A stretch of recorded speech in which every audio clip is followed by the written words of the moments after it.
Shalom Bapak Ibu yang terkasih di dalam Kristus Yesus. Puji nama Tuhan, kita bertemu kembali dalam renungan malam. Mari kita bersatu dalam doa sebelum kita memulai renungan. Bapa dalam kerajaan surga, kami sungguh bersyukur untuk kebaikan Tuhan. Malam hari ini kami boleh berkumpul kembali bersama-sama walaupun secara online, namun kami ingin sama-sama mendengar dan merenungkan kebenaran firman Tuhan. Kami mohon kiranya Tuhan tolong kami supaya kami boleh mengerti, memahami. Terlebih lagi kami boleh menjadi pelaku firman. Hanya demi nama Kristus Yesus kami berdoa dan bersyukur. Amin. Bapak Ibu yang terkasih, tema renungan kita malam hari ini adalah bermegah di atas kelemahan. Sekali lagi, bermegah di atas kelemahan. Yang terambil dari 2 Korintus 12 ayat 9. Saya akan bacakan buat kita. Tetapi jawab Tuhan kepadaku, cukuplah kasih karuniaku bagimu, sebab justru dalam kelemahanlah kuasaku menjadi sempurna. Sebab itu terlebih suka aku bermegah atas kelemahanku, supaya kuasa Kristus turun menaungi aku. Demikian firman Tuhan.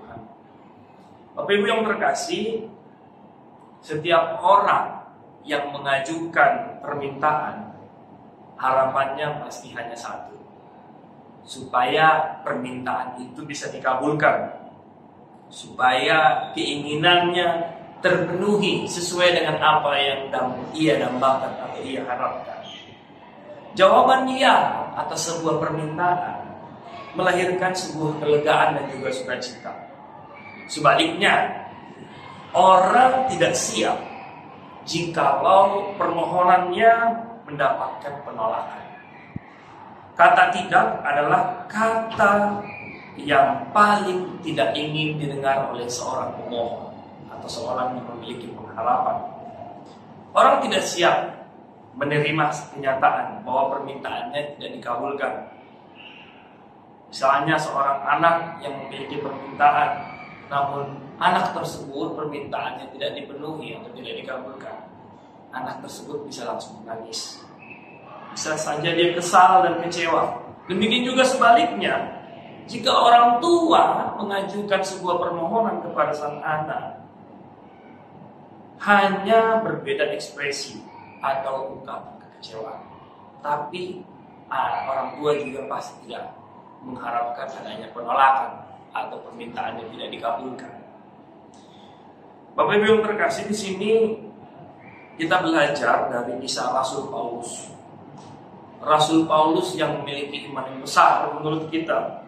Dia seorang pengikut Kristus yang setia dan pengabar Injil yang gagah dan terkenal, kita tahu. Kita belajar dari Rasul Paulus. Tapi ternyata dia 3 kali di sini memohon kepada Tuhan untuk mengambil duri dalam daging. Dan 3 kali juga dia mengalami penolakan. Dia mendapat jawaban tidak dari Allah. Duri itu masih terus ada dalam dirinya. Duri yang dimaksud di sini adalah penyakit yang menghambat diri Paulus itu sendiri. Bapak Ibu, ditolak sebenarnya hal yang lazim dalam kehidupan kita. Akan tetapi berdampak rasa kecewa, bisa berdampak rasa marah, bisa berdampak rasa jengkel.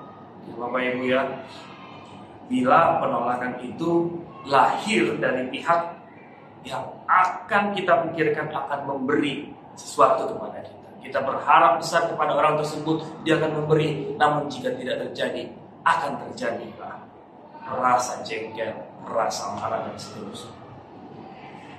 Tapi di sini Rasul Paulus sendiri pernah meminta kepada Allah supaya Allah mengadakan kesembuhan bagi dia. Namun yang terjadi hal yang sebaliknya. Walaupun di waktu sebelumnya Rasul Paulus pernah meminta kepada Allah supaya orang lain disembuhkan, bahkan ada orang yang lumpuh dikabulkan Allah ketika dia meminta sesuatu. Namun ketika Rasul Paulus sendiri meminta dirinya, jawabannya adalah tidak.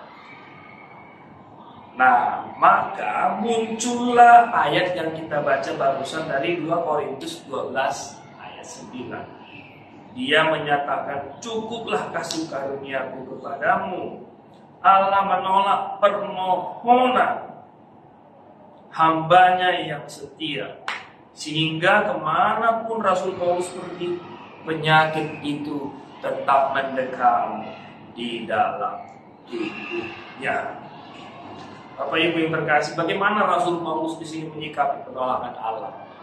Apakah dia kemudian meragukan Allah? Apakah dia tidak mau percaya lagi kebaikan Allah? Atau merasa kecewa berat lalu menghentikan aktivitas pelayanannya, mengabarkan Injil? Bagaimana kira-kira responnya? Saudaraku, sekali-kali Rasul Paulus tidak pernah berhenti untuk setia walaupun permohonannya sudah ditolak oleh Allah. Tak ada terlintas dalam pikirannya untuk bermalas-malasan. Dia pun tidak memutuskan untuk berhenti mengabarkan Injil.